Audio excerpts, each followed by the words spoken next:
Hey guys, welcome back.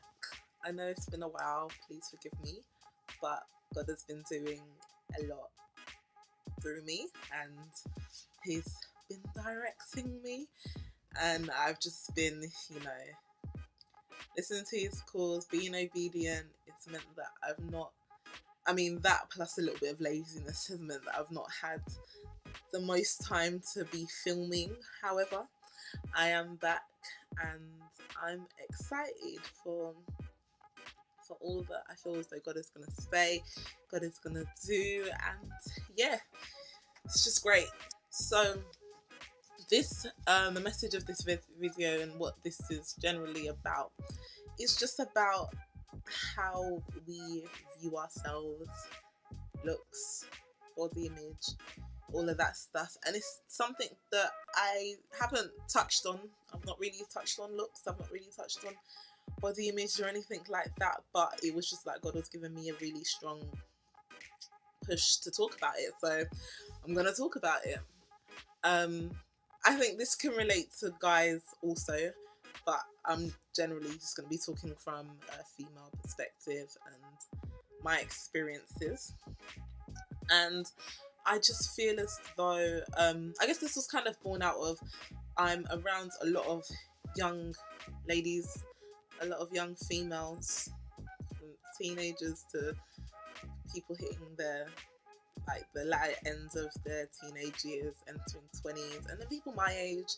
I'm 23, and just older women. I have like no broad spectrum of females, and I think it's just been something that, especially in talking to a lot of the younger ones, I'm realizing that, it's not I'm realizing, I've been very aware, but the society that we live in these days, it is hard to be a female. It's hard to be a male too, but like I said, I'm just talking on female terms. It's hard to be a female because we live in a generation where we see everything. I did a video earlier on in my channel about comparisons, and it's like our whole lives we can literally compare it to somebody else. And I think a massive thing has been like with social media, Instagram. I'm good at this. You watch all of the YouTube videos, you watch all the beauty gurus, you see I follow all of their pages, wake up and makeup, and then you follow like all of these. I follow a lot of women, or I've followed a lot of them recently, but I follow a lot of women just because they're pretty, just because I consider them beautiful, or because they've got banging bodies and all of this, and then you just see all of these people who are just beautiful, and you're surrounded by all of these images, and it can be overwhelming because I think for me, I was always like, oh, I don't hate on other females, like, she's beautiful, that's why I follow her. And don't get me wrong, like, there is no hatred there, but I think for me there was a element of, did I really, really love myself? I think there's been lots of things just growing up as a female, as a black female. Like, when I was younger, because I'm fairly light-skinned in my family, but not all members of my family are lighter skinned. I was always just like, I don't want to go out in the sun, I don't want to get too dark. And I always had aunties as well. Like, aunties, not actual like blood aunties or anything, where it'll be like, oh, you're so light, oh, have you been using lightening cream, da, da, da, da. And it's kind of like, then I became a little bit obsessed with my skin color in summer and never wanted to be out in the sun for too long. I think there was one time in my teenage years was like, I started using an umbrella because it's like, I don't want the sun to touch me. Then it's like I started becoming obsessed with suntan lotion, because it's like, if I use suntan lotion I won't get dark, and I don't know where that like dumb mentality came from, but it's like, when I was younger, I just always wanted to remain light skinned. Like, the idea of getting darker, I didn't like, and that wasn't because I didn't like dark skinned people, I had any issue with that. It was just because there was obviously something that in my head, or something that somebody had said, or just this association with lighter being better, that it was just like it consumed me so much. And it's even comments where, like, if I referred to myself, or if someone was talking about light skinned people, and then I basically referred to myself as light skinned, they were like, no, I don't mean light skin like you, I mean like light skin like mixed race. It used to like offend me, and I don't know why, but it was obviously just this image that society had portrayed that had infiltrated my brain. And it was like another thing, I guess I'm just sharing all of my insecurities with you guys. I used to be, so like, I've got a gap, and I think when I was younger I had a gap, and then when my teeth fell out they grew back, and they grew back without a gap. So then it was kind of like I liked my smile. And then over the years, I think it was like when I was in year 11, so I was like 16, I noticed that like I had a tiny gap. And then as years and years went by, like my gap got a little bit bigger and a little bit bigger and a little bit bigger. And I hated it. Mainly because of the fact that like I didn't know that I was effectively born with a gap. I just never really noticed it. But I hated it. Because I was just like, I love my teeth. Why is there a gap? Why must I have a gap? The thing is, my mum has a gap, and my mum's beautiful, and like I love her gap. And I'm one of 5 kids, but none of her other kids have a gap. And then it was like, where the heck did I get this gap from? And then I started feeling so insecure, where it was like, got to the point I stopped smiling with my teeth, or it'd be like, in the early days of Instagram, I would kind of try to take selfies where the light, it was like where the light shone, so that my whole teeth just looked like you couldn't see any gap, because you know whether you have gaps or not, like you can still see like the lines. I'd take pictures where like the light was shining so brightly that you couldn't see anything, so it looked like I didn't have a gap. Or I'd like try to find a filter where it would like kind of just take away the emphasis on my gap. And that was just like those 2 things. I'm grateful to God that God has just like delivered me from it, because they were things that consumed me a lot, and they just affected. I had a warped perception of just beauty, of who I was, of like where my value was as well. And it's all part of just knowing who you are, especially as a child of God, and just knowing that God cares, God loves, and that we are fearfully, we're wonderfully made, and that He has called us, He created us in His image. So no matter what society standards of beauty is, which half the time is unattainable anyways, because of Photoshop, because of plastic surgery, because of all of these filters, it's unobtainable. And there's just so much power in learning to love the person that God created, because He created each and every one of us to be different and to be distinct for a purpose. I've always said with my gap, like I've had a conversation with a lot of people where it's like, would you close your gap? Would you get braces? Would you do something to close your gap? And it was always something that I like toyed with, like sort of. I mean, I don't got the cash for it right now, but I was always just like, would I, wouldn't I? But then a massive thing for me was I want daughters and sons, and I don't want to close my gap and then one of my kids have a gap and they hate their gap, and then it's kind of like, mum, why do I have a gap? And then it's one of those, well, what am I supposed to do? Am I going to lie to them? Am I going to say to them, I had one but I didn't like it, so I closed it? So one of my big things has always just been that there's always going to be something greater than myself. Like if I did, it may seem trivial to the average person if you don't have a gap, but for me it was just kind of like, as much as I didn't like it, if I have kids, I want my kids to love themselves, and I want my kids to love how God created them. So it was always just something where I think it's something where over time I've been like, no, I wouldn't. And even with the skin colour thing, it's just I've learnt to love it. I've learnt to love that God created me this way, that I'm Nigerian, and in the sun I get dark, and I love it now. I mean, British Sun is just funny, the way that it touches you.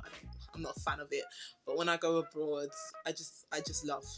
I love the glow. I love everything, and it's just something that I've had to work towards. It wasn't like a instant enlightening thing, but it's just God revealed to me like that He created everyone differently, and not to be so consumed in the way you look or what people say about you and the compliments that people give you. And I think, especially as females, that's a massive thing. It's knowing who you are, knowing whose you are, and being secure in that. So it's like, when you know whose you are, you know that you are a child of God, you are a daughter of the King. Guys, you are sons of the King, and He created you in the exact way that He wanted you. Then when people say certain things to you, you don't get all giddy. You don't get lost in one compliment that they gave you, because when you know that you are fearfully and wonderfully made, when you know that you have a Father who loves you, who cares for you, and who has a future for you, then when a guy walks up to you and it's like, yo babes, like, you're so beautiful, I've never seen anything like you, when you post a picture and he comments under your picture the love struck eyes or the fire flames or whatever, all of that, then you don't get so caught up with it, and you're so quick to like give yourself to him, or you're so quick to entertain what he has to say. Like it won't happen, because you know that you are incredible. You know that you are worthy, and there is so much power in knowing your worth. There is so much power in knowing that God chose you, that you don't have to wait for a guy to be like, I want you. God has already said that He wants you, and there is no greater love that anyone can give. There's no greater connection that you can have with anyone than that which you can have with God. And when you have that kind of relationship with God, and you know a love that goes beyond the way you look or the way you dress or anything like that, then you know how to be treated by other people. And I think another big thing that I dealt with this kind of later on in life at uni, was my body image. And I suffered a lot from body dysmorphia. So that's like where what you look at in the mirror and what is actually your outward appearance don't match up. So in uni, it was like, it's jokes, because when I look back at pictures, I'm like, wow, like my arm was like that or whatever. I mean, I wasn't like mad skinny, but I wasn't big at all. But like I said in previous videos, I used to watch a lot of reality TV, and even though I didn't think that watching it affected me, because I didn't think it changed my behaviour or anything, what it did do was, obviously there's a lot of females on it who they've had a lot of plastic surgery, but they will say that they bang gym, but they only started going to gym after they got their surgery. But I was just so unawares, or I just didn't even care to like figure out that, you know, it was all plastic surgery bodies.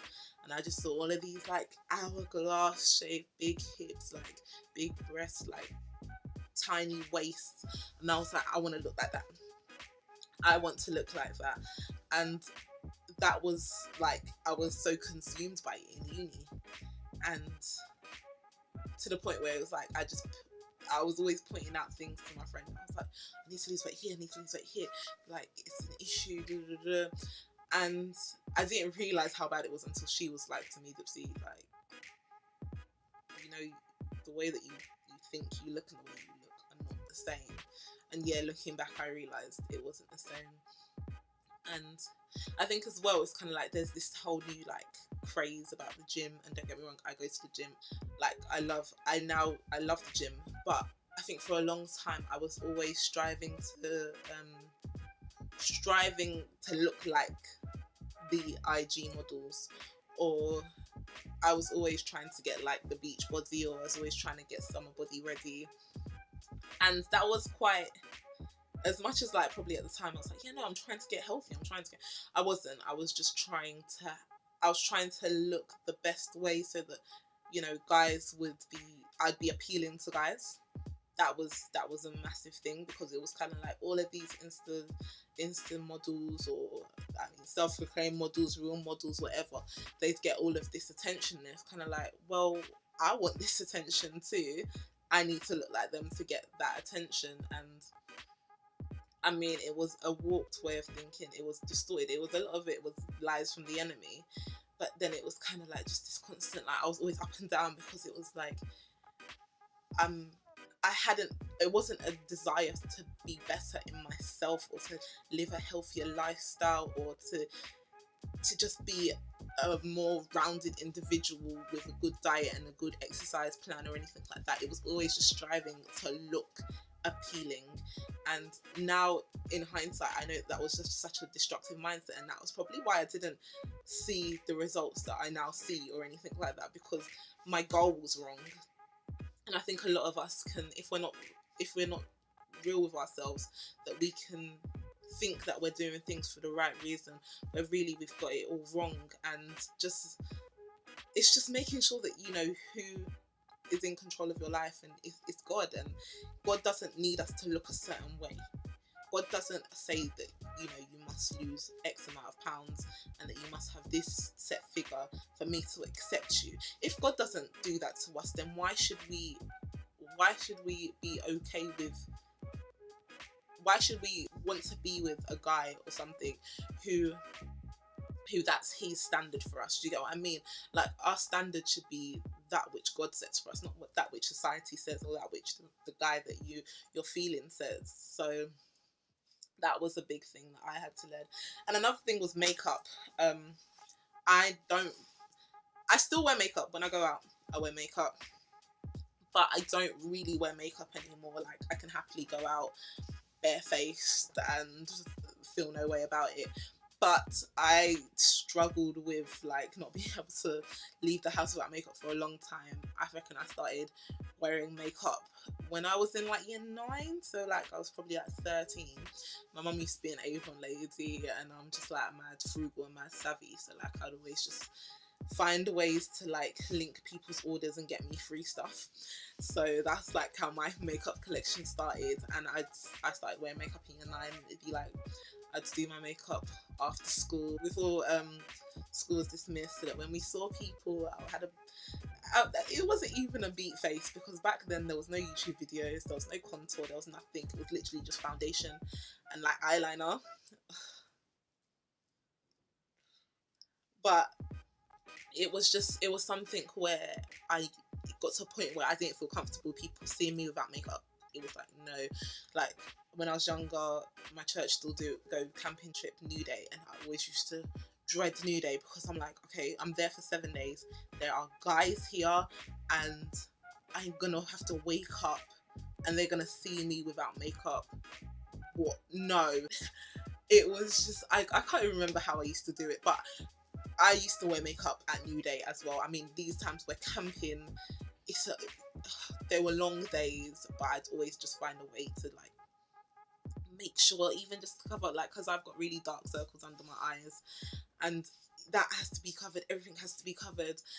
And it continued into college, into uni. It was like every Sunday without fail, me and my best friend wake up at like 5 a.m, beat our faces like we were going to a wedding to go to church. And it was crazy, but it was just being fueled off the compliments. Oh my gosh, you look so good. Oh my gosh, can you do my makeup for me? Oh wow, like, how did you learn to do makeup? All of these things were just like filling my head, and I was like, yeah, like I've won in life. But I really hadn't. I really hadn't, because essentially I wasn't happy with myself. Like, I could try to convince myself that, yeah, like I was good, like I was the most confident person in the world. I wasn't. Honestly, I wasn't. And do you know what? It's kind of one of them things where, even if you notice from my YouTube videos, when I first started YouTube, I was like, oh my gosh, the whole world's gonna see me. And if you notice like the progression in the videos, like I started with a beat face, and I've worn less and less makeup, to the point where I'm not wearing any makeup in today's video, because it's just something where And don't get me wrong, these things don't happen in an instant. They don't happen in a day. It doesn't just happen. But over time, I've learned to realize my worth. I've learned that the words that people say about me, if people think things about me, like, it doesn't matter. Honestly, half the time, people aren't thinking anything about you. It's just that we can get the lies of the enemy into our heads where it's like, you're not good enough, you're not pretty enough. Like, as you are, as God created you, you're not good enough, so you need to go fix that. People aren't going to want to hear what you say. People aren't going to care about what you say if you don't look perfect, if you don't look basically photoshopped. And that was just something that I had to do. Like, my initial stopping wearing makeup was something where it was just like, I was weird. It was really weird how it happened. I was in a pub. One of my friends, a musician, was playing a gig, and then it was just like God like brought it to me, and it was like, I'm around so many young females, I'm around so many young people, and I feel like, not that I feel as though if you wear makeup you can't speak into people's lives, but the way that God wanted to use me just meant that I needed to be completely cool with myself. And then it was kind of like one day I was like, no makeup. It wasn't even a slow transition, it was a let's just go whole turkey, get out of the way. And then it's like I've realized how much freer I am. I'm so much happier because I can sleep longer because I don't have to wake up and do all this makeup. And it's like, it's just giving me more time. I've just realized like how much I prioritize my life, and I'm happy with myself. I can look at myself, and I think when I used to wear makeup, it was always when I take off the makeup. After I took off the makeup, I was like, oh, I don't look that bad. But if I woke up, I'd be like, whoa. But now it's like, I'm happy with myself. I'm happy with the way God made me. Like, my kids, if they look like me, that's great. And I think a misconception, or like, not a misconception, but something that people do to be like, yeah, I like my no makeup look. Snapchat filters. When you have no makeup on, but you're using a Snapchat filter, that's not what you look like. And I really want people to understand that, because I want there to be a generation. I want the upcoming generation, like, I want you guys to have pictures of when you were younger that don't have a flower thing over your head. Like, I want you to actually be able to show your children what you actually looked like. Because don't get me wrong, I love a good Snapchat filter as much as the next person, because sometimes you're just like, ooh, like everything just looks great. It's very it may seem innocent, but it's just so destructive when you realize that you can't kind of bear to look at yourself without either makeup or a filter. This is the face that God gave you. Embrace it. Nobody is going to look at you sideways because of the way you look, and if they do, it says more about their character than it does about who you are as a person. So I just want to encourage you guys, just embrace who you are. Embrace how God made you to be. You are beautiful. You are a creation of God, and there's no one that's like you. Even if you're a twin, twins don't look exactly the same. You are special. I just want everyone to know, as cliche as it may sound, but I feel like sometimes there's some people that you haven't heard this before, or you've heard it and you've forgotten it, or you just don't believe it to be true about you. You believe it to be true about the next person. When it comes to you, you don't feel as though the message relates to you. Know that the message relates to you. You are beautiful. You are loved. You are special.